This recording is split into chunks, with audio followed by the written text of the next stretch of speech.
வணக்கம். இன்றைய முக்கிய செய்திகள். புதுச்சேரியில் முதல் முறையாக தற்காலிக பேரவைத் தலைவர் தலைமையில் நாளை சட்டப்பேரவை காலை 9:30 மணிக்கு கூடுகிறது. பட்ஜெட் கூட்டத்தை துவக்கி வைக்க துணைநிலை ஆளுநர் கைலாஷ்நாதன் சட்டப்பேரவை வருகின்றார்.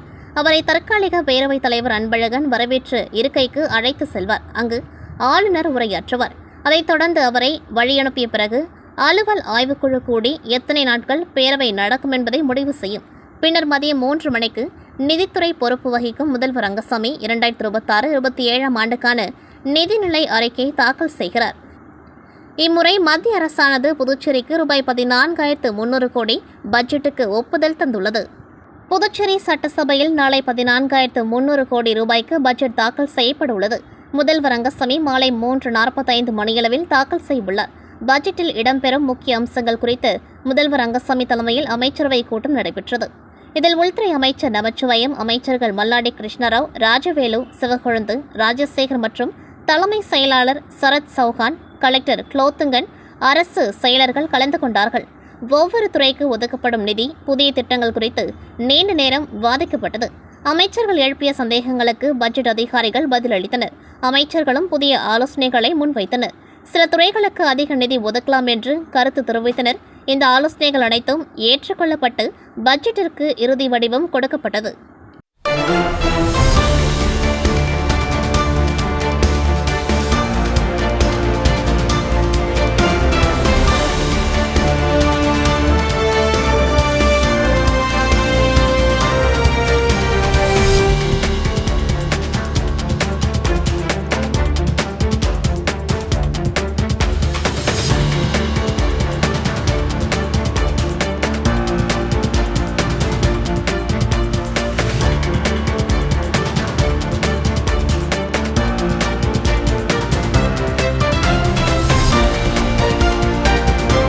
புதுச்சேரி ராமகிருஷ்ண நகரில் அமைந்துள்ள அருள்மிகு ஸ்ரீ லட்சுமி ஹயக்ரீவ பெருமாள் திருக்கோவிலில் நடைபெற்று வரும் பிரம்மோற்சவ விழாவின் முக்கிய நிகழ்வான இரட்டை தங்க கருட சேவை பக்தி பரவசத்துடன் வெகு விமர்சையாக நடைபெற்றது.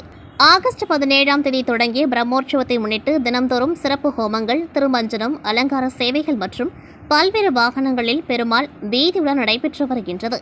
அதன் தொடர்ச்சியாக இன்று ஸ்ரீ சக்த ஹோமம் மற்றும் திருமஞ்சனம் சிறப்பாக நடைபெற்றது. இதனைத் தொடர்ந்து அருள்மிகு ஸ்ரீ லட்சுமி ஹயக்ரீவர் மற்றும் ஸ்ரீ மாலோல நரசிம்மர் இருவரும் இரட்டை தங்க கருட வாகனங்களில் அபூர்வ அலங்காரத்தில் எழுந்தருளி பக்தர்களுக்கு அருள் பாலித்தனர். மங்கள வாத்தியங்கள் முழங்க, வேத மந்திரங்கள் ஓங்க, பக்தி பஜனைகள் ஒலிக்க பெருமாளின் வீதி விழா ஆன்மீக எழுச்சியுடன் நடைபெற்றது. பிரம்மோற்சவத்தின் முக்கிய நிகழ்வாக ஆகஸ்ட் 26ஆம் தேதி ஸ்ரீ ஹயக்ரீவ ஜெயந்தியை முன்னிட்டு திருத்தேர் மற்றும் தீர்த்தவாரி நடைபெறவுள்ளது. மேலும் ஆகஸ்ட் 27ஆம் தேதி திருக்கல்யாண வைபவம் நடைபெறுகின்றது.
புதுச்சேரி அருகே உள்ள திருச்சிற்றம்பலம் கூற்றோடு பகுதியில் பிரபல நகைக்கடை ஒன்று இயங்கி வருகிறது.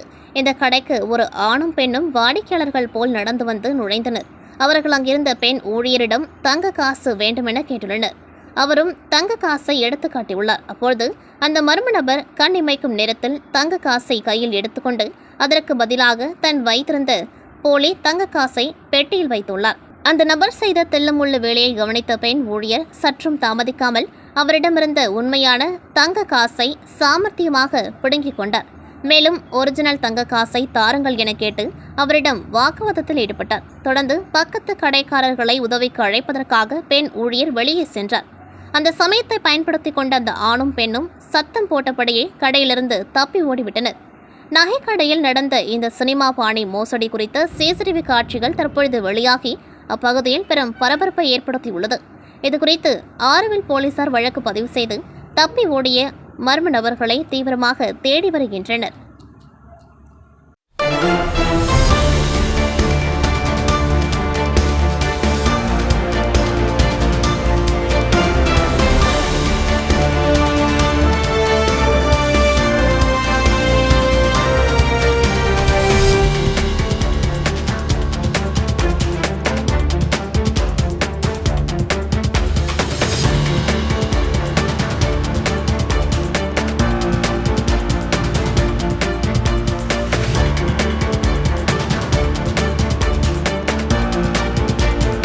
ராஜ்பவன் சட்டமன்ற தொகுதிக்குட்பட்ட வைத்திக்குப்பம் மற்றும் குரசுக்குப்பம் பகுதிகளைச் சேர்ந்த மீனவ மக்களின் நீண்ட நாள் கோரிக்கையான தூண்டில் வளைவு அமைத்து தருவது தொடர்பாக ராஜ்பவன் தொகுதி சட்டமன்ற உறுப்பினர் விக்னேஷ் கண்ணன் எம்எல்ஏ மீன்வளத்துறை அமைச்சர் மல்லாடி கிருஷ்ணராவ் அவர்களை நேரில் சந்தித்து இது தொடர்பான கோரிக்கை கடிதத்தை அளித்தார்.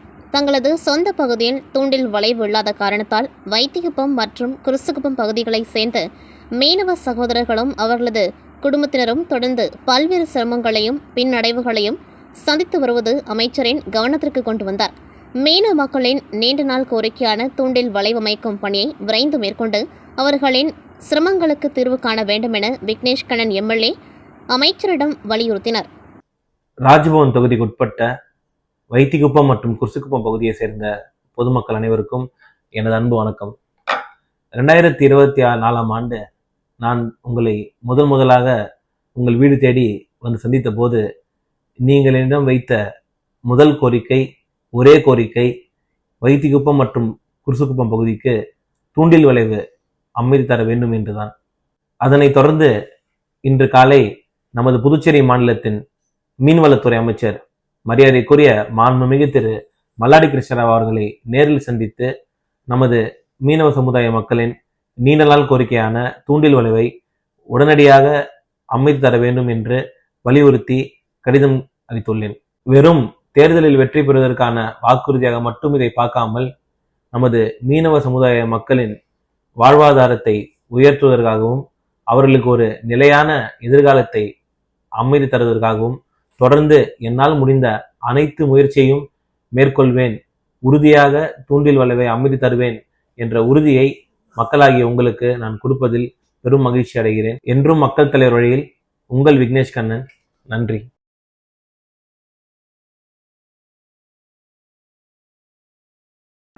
விழுப்புரம் மாவட்டம் வானூர் வட்டம் திருச்சிற்றம்பலம் ஊராட்சிக்குட்பட்ட பட்டானூர் கிராமம் ஸ்ரீராம் நகர் விரைவு வஉசி வீதியில் புதிதாக ஸ்ரீ முத்து மாரியம்மன் திருக்கோவில் அமைக்க அப்பகுதி பொதுமக்கள் மற்றும் கோவில் திருப்பணிக் குழுவினர் ஒருமித்த முடிவெடுத்தனர். அப்பகுதி மக்களின் நீண்ட நாள் ஆன்மீக கோரிக்கையை நிறைவேற்றும் வகையில் இக்கோவில் அமைக்கப்படுகிறது. இதற்கான ஆரம்ப கட்ட பணியாக கோவில் கட்டுமான பணிகளுக்கான பூமி பூஜை விழா இன்று காலை விக்னேஸ்வர பூஜையுடன் துவங்கியது. இவ்விழாவில் திருச்சிற்றம்பலம் ஊராட்சி மன்ற தலைவர் டாக்டர் வெங்கடேசன் சிறப்பு அழைப்பாளராக கலந்து கொண்டு பூமி பூஜையை முறைப்படி துவக்கி வைத்தார். இதைத் தொடர்ந்து கோவில் கட்டுமான பணிகள் எவ்வித தடையுமின்றி சிறப்பாக நடைபெறவும் பொதுமக்கள் அனைவரும் சகல நன்மைகளும் பெற்று நலமுடன் வாழ சிறப்பு பூஜைகள் மற்றும் தீப ஆராதனைகள் நடத்தப்பட்டன. இந்நிகழ்ச்சியில் ஸ்ரீராம் நகர் விரைவு வடக்கு, நர்மதா நகர், கலைவாணர் நகர் விரைவு, பதுநகர், ஸ்ரீகுமரன் நகர், அம்மன் நகர் உள்ளிட்ட சுற்றுவட்டார பகுதிகளைச் சேர்ந்த பொதுமக்கள், பல்வேறு நலசங்கங்களின் நிர்வாகிகள் மற்றும் திரளான பக்தர்கள் கலந்து கொண்டு சுவாமி தரிசனம் செய்தனர். மறைமலை அடிகள் சாலையில் புதிதாக தொடங்கப்பட்டுள்ள லக்ஸரி பேருந்து நிறுவனத்தின் திறப்பு விழா நடைபெற்றது.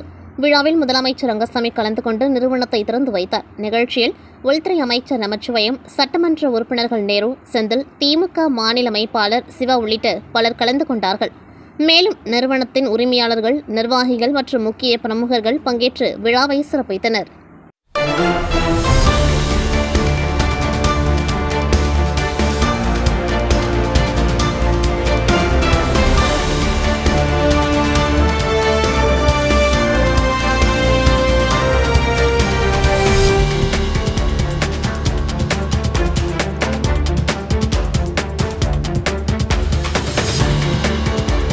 ஆரோவில்லில் ஸ்ரீ அரவிந்தரின் 154வது பிறந்த நாளை முன்னிட்டு ஆரோவில் மாத்ரமந்தர் ஆம்பி தியேட்டரில் விமர்சா பிரகாச தி அவேக்கனிங் என்ற தலைப்பில் சிறப்பு பரதநாட்டிய நிகழ்ச்சி நடைபெற்றது. பரதநாட்டிய கலைஞர் கிருபா ரவி வழங்கிய இந்த நாட்டிய சமர்ப்பணம் மாலை 7 மணி முதல் 8 மணி வரை நடைபெற்றது. ஸ்ரீ அரவிந்தரின் ஆன்மீக சிந்தனைகளை மையமாக கொண்டு நடைபெற்ற இந்நிகழ்ச்சியை காண ஆரோவில் வாசிகள், புதுச்சேரி ஸ்ரீ அரவிந்தர் ஆசிரம அன்பர்கள், சுற்றுவட்டார பகுதிகளைச் சேர்ந்த பொதுமக்கள் என ஏராளமானோர் கலந்து கொண்டார்கள். குறிப்பாக ஏராளமான வெளிநாட்டினர் மற்றும் உள்ளூர் வாசிகள் ஆர்வத்துடன் பங்கேற்று பரதநாட்டிய நிகழ்ச்சியை கண்டு ரசித்தனர். மாத்ரி மந்தர் ஆம்பி தியேட்டரின் இயற்கை சூழலில் நடைபெற்ற இந்த சிறப்பு நாட்டிய நிகழ்ச்சி பார்வையாளர்களிடையே பெரும் வரவேற்பை பெற்றது.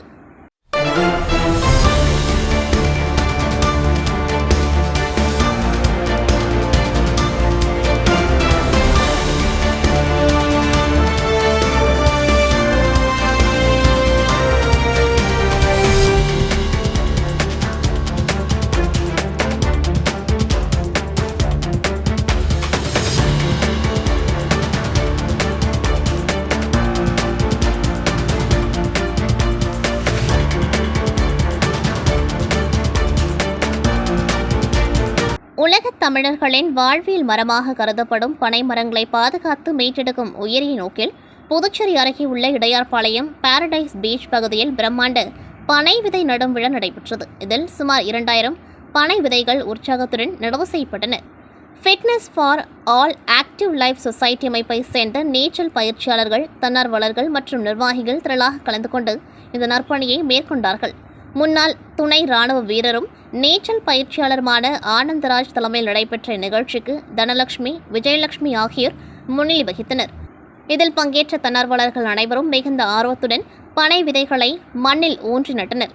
இந்த விழாவிற்கான ஏற்பாடுகளை பூர்ணாங்குப்பம் தனசுந்தரம்பாள் சேரிட்டபிள் சொசைட்டி மற்றும் சென்னை காயத்ரி சேரிட்டஸ் ஆகிய அமைப்புகளுடன் இணைந்து பூர்ணாங்குப்பத்தை சேர்ந்த பனை ஆனந்தன் மிக சிறப்பாக செய்திருந்தார்.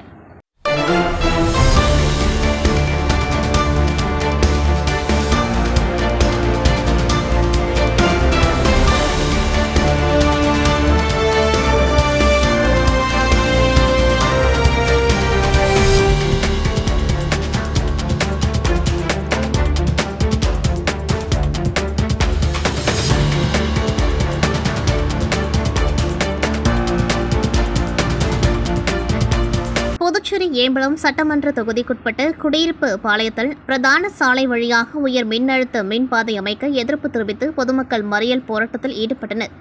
சுப்பைய நகர் சந்திப்பில் நடைபெற்ற போராட்டத்தில் கிராமத்தின் ஒதுக்குப்புறமாக ஏற்கனவே உள்ள பாதையிலேயே ஹெச்டி மின்பாதை அமைக்க வேண்டுமென வலியுறுத்தப்பட்டது. போராட்டத்தில் ஈடுபட்டவர்களை பாகூர் போலீசார் கைது செய்து காவல் நிலையத்திற்கு அழைத்து சென்றதாக ஏற்பாட்டாளர்கள் தெரிவித்தனர். கோரிக்கை நிறைவேற்றப்படாவிட்டால் அடுத்த கட்டமாக உண்ணாவிரத போராட்டம் நடத்தப்படும் என போராட்டக்காரர்கள் அறிவித்துள்ளனர். புதுச்சேரி மூலகுளத்தில் செயல்பட்டு வரும் மதி ஒளியின் அரிச்சுவடி பொது நூலகத்தின் 10ஆம் ஆண்டு தொடக்க விழாவை முன்னிட்டு மாணவர்களின் கணித திறனை ஊக்குவிக்கும் வகையில் மதி ஒலிஸ் மேத் ஒலிம்பியாட் போட்டி நடைபெற்றது. இதில் புதுச்சேரியை சேர்ந்த பல்வேறு பள்ளிகளைச் சேர்ந்த சுமார் 50 மாணவர்கள் பங்கேற்றனர். போட்டியில் வெற்றி பெற்ற மாணவர்களுக்கு விருதுகளும், பங்கேற்ற அனைவருக்கும் சான்றிதழ்கள், மதிய உணவு மற்றும் நினைவு பரிசுகளும் வழங்கப்பட்டன. கடந்த 2017ஆம் ஆண்டு தொடங்கப்பட்ட இந்நூலகத்தில் சுமார் 3000 உறுப்பினர்களும் 18,000க்கும் மேற்பட்ட புத்தகங்களும் உள்ளன. நூலகத்தின் 10ஆம் ஆண்டு தொடக்க விழாவை ஒட்டி ஓராண்டு முழுவதும் மாதந்தோறும் பல்வேறு நிகழ்ச்சிகள் நடத்த ஏற்பாடு செய்யப்பட்டுள்ளது.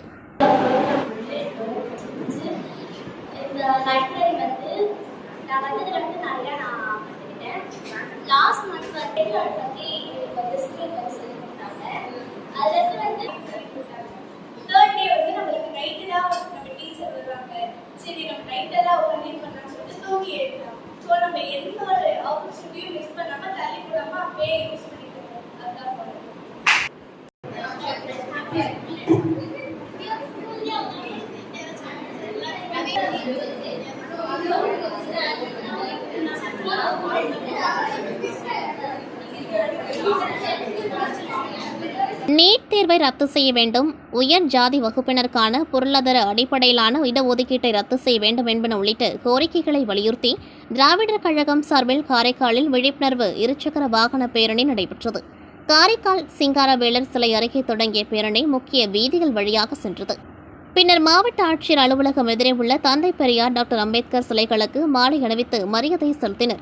தொடர்ந்து புதிய பஸ் நிலையம், பெரிய பள்ளிவாசல் உள்ளிட்ட பகுதிகள் வழியாக சென்ற பேரணி திருநள்ளாறில் நிறைவடைந்தது. மாநில துணை பொதுச் செயலாளர் மதிவதனி கலந்து கொண்டார். மாவட்ட இளைஞரணி தலைவர் பெரியார் கணபதி தலைமையில் நடைபெற்ற பேரணியில் மாவட்ட தலைவர் கிருஷ்ணமூர்த்தி, மாவட்ட செயலாளர் பன்னீர்செல்வம் உள்ளிட்ட நிர்வாகிகள் மற்றும் தொண்டர்கள் ஏராளமானோர் கலந்து கொண்டார்கள். புதுச்சேரி அரியங்குப்பம் கொம்யூன் டோல்கேட் பகுதியில் உள்ள ஸ்ரீ பச்சை வாழியம்மன் ஆலய தீமிதி திருவிழா வெகு விமர்சையாக நடைபெற்றது. விழாவை ஒட்டி அம்மனுக்கு சிறப்பு அபிஷேக ஆராதனைகள் செய்யப்பட்டு அக்னி சட்டி, அலங்கார கரகம், சக்தி கரகம் உள்ளிட்டவை ஊர்வலமாக எடுத்து செல்லப்பட்டன. தொடர்ந்து ஏராளமான பக்தர்கள் தீ மிதித்து அம்மனை வழிபட்டனர். வான வேடிக்கைகளும் நடைபெற்றன. அரியங்குப்பம், மணவெளி, ராதாகிருஷ்ண நகர் உள்ளிட்ட பகுதிகள் அம்மன் வீதி உலா நடைபெற்றது. சட்டமன்ற உறுப்பினர்கள் ராமு, ஐயப்பன் உள்ளிட்டோர் பங்கேற்று சுவாமி தரிசனம் செய்தனர். பக்தர்களுக்கு அருட்பிரசாதம் வழங்கப்பட்டதுடன் கலைக்குழுவினரின் இசை நிகழ்ச்சியும் நடைபெற்றது. விழா ஏற்பாடுகளை ஆலய நிர்வாகிகள் மற்றும் ஊர் பொதுமக்கள் செய்திருந்தனர்.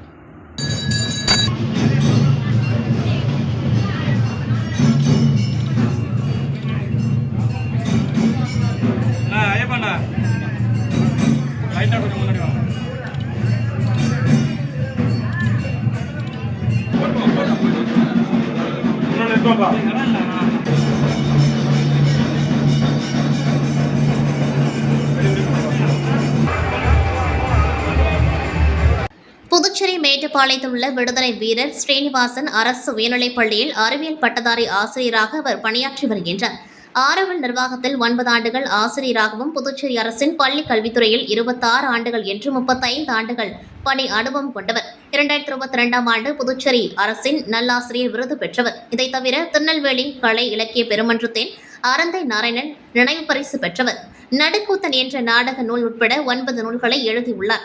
டெல்லி தேசிய நாடக விழாவிலும் புதுச்சேரி பல்கலைக்கழக நிகழ்த்து கலைத்துறையிலும் இந்த நூல் நாடக வடிவம் பெற்றுள்ளது. இதை தவிர பல்வேறு இடங்களிலும் நாடக நடிகராகவும் இவர் நடித்துள்ளார். இதை தவிர பணியாற்றும் பள்ளியில் இருக்கும் மாணவர்களுக்கு ஊக்கமளித்து அறிவியல் படைப்போம் என்னும் தலைப்பில் அறிவியல் இயக்கத்துடன் இணைந்து பாரிஸ் பல்கலைக்கழகத்தின் சர்வதேச போட்டிக்கு 2019ஆம் ஆண்டு முதல் மாணவர்களை தயார் செய்து வருகின்றார். மேலும் தேசிய குழந்தைகள் அறிவியல் காங்கிரஸில் மாணவர்களின் 23 திட்டங்களுக்கு வழிகாட்டி ஆசிரியராகவும் இருந்துள்ளார். இதை தவிர ஸ்ரீ அரவிந்தா சொசைட்டி மூலம் டெங்கு உள்ளிட்ட சுகாதார நாடகங்கள், சமூக கல்வி மாணவர்களின் கண்டுபிடிப்புகளை நாடக வடிவத்தில் கொண்டு சேர்ப்பதில் வல்லவர். பள்ளி நேரங்களிலும் பள்ளி அல்லாத நேரங்களிலும் மாணவர்களை ஒருங்கிணைத்து நாடகமாக கட்டமைத்துள்ளார். திருநள்ளாரை சேர்ந்த முகமது நிஜாம் ஹோட்டல் நடத்தி வருகின்றார். இவர் திருநள்ளாறு போலீஸ் நிலையத்தில் அளித்த புகாரில் கடந்த 2023ஆம் ஆண்டு ஆகஸ்ட் 28ஆம் தேதி முன்னாள் எம்எல்ஏ சிவா அவர்கள் கேட்டுக்கொண்டதன் பேரில் தனது வங்கி கணக்கு மூலம் ரூபாய் 15 லட்சம் அனுப்பியதாக தெரிவித்துள்ளார். பின்னர் பணத்தை திருப்பி கேட்டபொழுது 2024ஆம் ஆண்டு ஏப்ரல் 4ஆம் தேதி சிவா வழங்கிய வங்கி காசோலை கணக்கில் போதிய பணம் இல்லாததால் திருப்பியதாக கூறப்படுகிறது. இதுகுறித்து சிவாவிடம் கேட்டபொழுது சத்துவாச்சாரியை சேர்ந்த பரத்குமார் காந்தியிடம் பணத்தை பெற்றுக்கொள்ளுமாறு தெரிவித்ததாகவும், அவர் வழங்கிய ரூபாய் 10 லட்சத்துக்கான காசோலையும் பணம் இல்லாமல் திரும்பியதாகவும் புகாரில் தெரிவிக்கப்பட்டுள்ளது. இதையடுத்து சிவா மற்றும் பரத்குமார் காந்தி மீது நடவடிக்கை எடுக்க வேண்டுமென முகமது நிஜாம் புகார் அளித்தார். அதன் பேரில் போலீசார் 2 பேர் மீதும் வழக்கு பதிவு செய்து விசாரணை நடத்தி வருகின்றனர். திருச்சிற்றம்பலம் கூற்றோடு பகுதியில் நடைபெற்ற நிகழ்ச்சியில் தமிழ் மாநில காங்கிரஸ் தலைவர் ஜி.கே. வாசன் செய்தியாளர்களை சந்தித்தார். அப்பொழுது பேசிய அவர், தமிழகத்தில் 60 ஆண்டுகளுக்கு பிறகு ஆட்சி மாற்றம் ஏற்பட்ட நிலையில் சட்டமன்றத்தில் எதிர்க்கட்சிகள் ஆக்கப்பூர்வமாக செயல்பட வேண்டும் என்றார். காவிரி விவகாரத்தில் தமிழகத்தின் உரிமையை மீட்டெடுக்க அரசு நடவடிக்கை எடுக்க வேண்டும் என்றும் வலியுறுத்தினர். மேலும் தமிழகத்தில் சட்டம் ஒழுங்கை மேலும் வலுப்படுத்தி குற்ற செயல்களை இரும்பு கரம் கொண்டு கட்டுப்படுத்த வேண்டும். டாஸ்மாக் கடைகளை படிப்படியாக குறைத்து மதுவில்லா தமிழகம் உருவாக்க வேண்டும் என்பதே தமிழ் மாநில காங்கிரஸ் கட்சியின் நோக்கம் என்றும் ஜி.கே. வாசன் தெரிவித்தார். இத்துடன் செய்திகள் நிறைவடைகின்றது. நன்றி, வணக்கம்.